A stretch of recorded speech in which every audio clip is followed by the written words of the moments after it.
I'm going to discuss about the thyroid. Basically, we divided this chapter into parts, different videos. In this video, we'll be talking about the brief history of the thyroid surgery, and in the other chapter, we'll be discussing about the rest of the topics.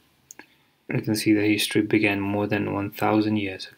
Most records agree that the first thyroidectomy was performed for the endemic goiter by the legendary surgeon Abu al-Qasim in 952 AD, which is a long time ago. Although the patient was said to have barely survived due to the torrential blood loss during the procedure. The majority of the ensuing millennium did not see encouraging advancements in either the understanding of the thyroid gland's function or its safe extirpation. In the 12th century, Roger Frugati of the Italian Salerno school described a morbid method of thyroid removal involving the insertion of hot iron cetons through the skin and into the gland, with gradual superficialization of the gland until the ceton and thyroid tissue penetrated through the skin and were removed. This type of procedure exemplified what the early Catholic Church deemed to be the brutality and uncouth of the surgery, which led to a retreat of surgery from the mainstream of medicine and science during much of medieval European history. So the anatomy of the thyroid was first described in the early 10th century by Leonardo da Vinci. We all know this guy. Unfortunately, he did not understand the thyroid gland function beyond its filling in the empty space in the neck between muscle layers in order to protect the trachea from the sternum. As the study of anatomy and surgery became more culturally acceptable during the Renaissance, additional incremental advancements in the understanding of the thyroid anatomy occurred. The term thyroid was first coined by the anatomist Thomas Wharton. In 1646, it was a derivation of the Greek word thyros, or shield. So we can see the advancement of thyroid surgery. However, there were relatively few and far between until well into the 19th century. William Fabricius described the case in the mid-1600s of a rash and audacious doctor who performed the first thyroidectomy using the scalpel for goiter in a 10-year-old girl who died in the OT. The surgeon was reportedly to have been imprisoned as a result. The first well-documented successful partial thyroidectomy was performed in 1791 by Pierre-Joseph Dassault during the French Revolution, and other surgeons reported small case series of successful thyroidectomies over the ensuing 50 years. Notable among them was the German surgeon Johann Hideus, whose 0% mortality rate following the removal of 6 suffocating goiters was considered remarkable for the time.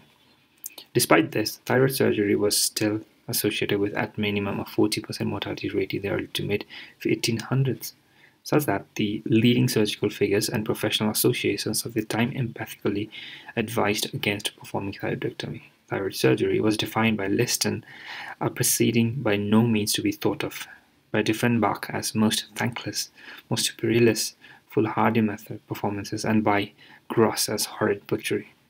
No honest and sensible surgeon would ever engage in it. The French Academy of Medicine frankly banned thyroid surgery during this time.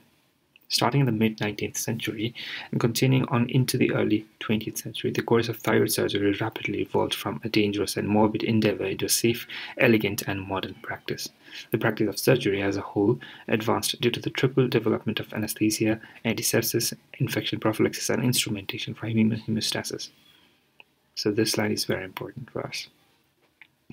The three things which led to the practice of thyroid surgery to improve our development of anesthesia, the antisepsis, and instrumentation for hemostasis. Thanks in large part to those innovations, the surgical giants of the day were able to more carefully study and refine surgical thyroidology. The Theodore Billroth's foray into thyroid surgery was initially marked by 16 deaths among 36 thyroidectomies. However, he was able to dramatically reduce his mortality rate to 8% after introducing newer methods of hemostasis and antisepsis in his surgical practice. Theodore Cocker, Billroth's pupil, is widely regarded as the father of modern thyroid surgery. Who is the father of modern thyroid surgery? It's the Theodore Cocker. And he is the Billroth's pupil. He performed more than 5,000 thyroidectomies during his career, with an associated mortality rate of 0.5%, which was widely attributed to his extreme meticulousness in antisepsis and hemostatic techniques. His remarkable surgical results, as well as his seminal research contributions to the understanding of thyroid function, led to his receiving the Nobel Prize in Medicine and Physiology in 1909, the first Nobel ever awarded to a surgeon. The Australian surgeon Thomas Dunhill is credited for his excellent results pioneering a safe bilateral operations of unilateral complete thyroid lobectomy with contralateral subtotal thyroidectomy. Thyrotoxicosis, an operation that still bears his name today. The William Stewart Halsted, teacher as the father of modern-day surgery and creator of the contemporary surgical residency program, makes it somewhat easy to overlook his many contributions to thyroid surgery. His research elucidated parathyroid blood supply as well as ultraligation of the distal thyroid artery branches to avoid parathyroid gland devascularization and avoid postoperative tetany. He also performed experiments that supported the mechanistic connections between hypothyroidism and tetany and its reversal with either calcium supplementation or parathyroid transplantation. Halsted further improved upon these techniques he learned from Billroth and Cocker by improving surgical instrumentations for hemostasis and introducing surgical gloves for sterile techniques. Two of his trainees, George Crile and Frank Lahey, went on to become luminaries in the thyroid surgery.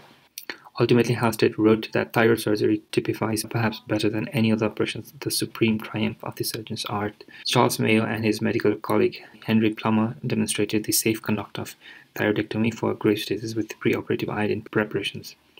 Mayo's surgical volume and superlative outcomes far exceeded other contemporaries and led to his reputation for being the father of American thyroid surgery. Additional innovations over the past century have undoubtedly improved the conduct of modern thyroid surgery, but the influence around the turn of the 20th century of the above-mentioned luminaries, and particularly Cocker, remain unmatched.